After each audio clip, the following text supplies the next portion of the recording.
नमस्कार.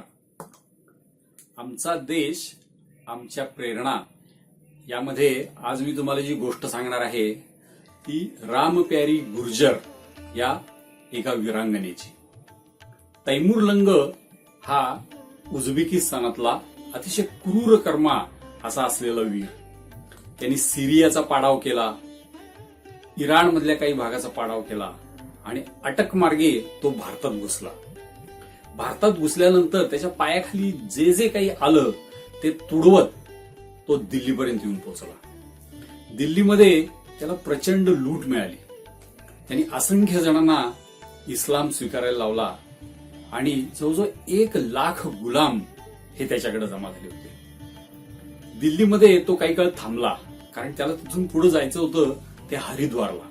त्याने असं ऐकलं होतं की या हरिद्वारच्या भागात भारतातली अनेक धार्मिक स्थळं आहेत आणि ती बेचिराग करायची असं त्यांनी ठरवलं होतं. म्हणून तो दिल्लीमध्ये काही काळ थांबला. पण देवपाल नावाचा मीरत परिसरात राहणारा एक सामाजिक प्रमुख होता. तो राजा नव्हता, पण तो सामाजिक प्रमुख होता. त्याला हे कळलं. त्यांनी एक महापंचायत भरवली. आजूबाजूच्या परिसरातले जे जे छोटे छोटे राजे होते आणि समाज प्रमुख होते अशा सगळ्यांची एक महापंचायत भरवून त्यामध्ये त्यांनी एक सगळ्यांची संयुक्त सेना उभी करण्याचं ठरवलं.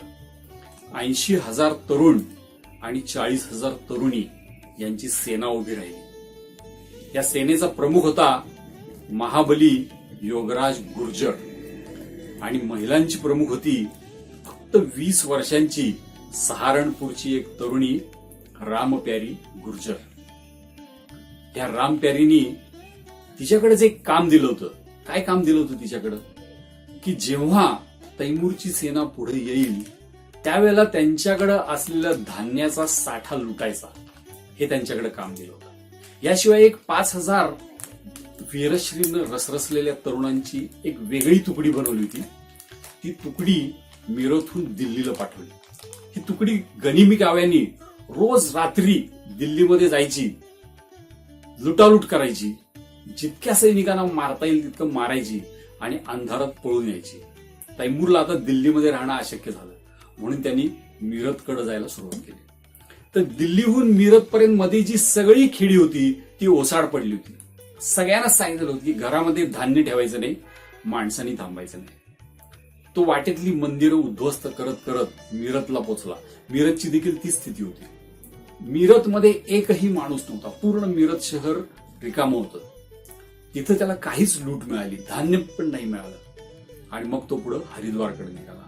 आता मात्र तो पहाडी भागात सापडला आणि जी महाबली योगराजची पहाडी सेना होती तिथे त्याची वाट पाहत होती.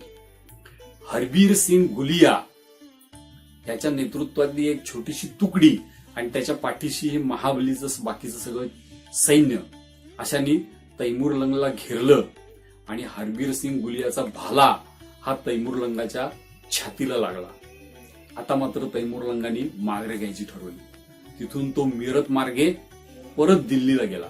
दिल्लीला जात असताना त्याच्याजवळ जेवढं काही धान्य होतं, संपत्ती होती, ती सगळी रामप्यारीच्या सैन्यानी लुटली. दिल्लीमध्ये जेव्हा त्यांनी प्रवेश केला तेव्हा तो हाताने पूर्ण रिकामा होता. त्यांनी दिल्लीमध्ये पुन्हा त्याला जे काही धान्य शस्त्रास्त्र मिळवता आली ती मिळवली आणि भारत सोडून जाण्याचा निर्णय घेतला. तैमूरलंग याच्यानंतर 7 वर्ष जगला.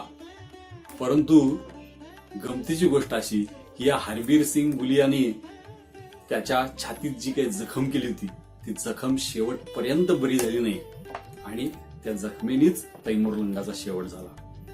या संपूर्ण लढाईत जी महिलांची सेना होती जिनी तैमूरलंगाचं धान्य लुटून त्यांना हैराण केलं, त्याची प्रमुख वीरांगना रामप्यारी गुर्जर हिला मानाचा मुजरा. धन्यवाद.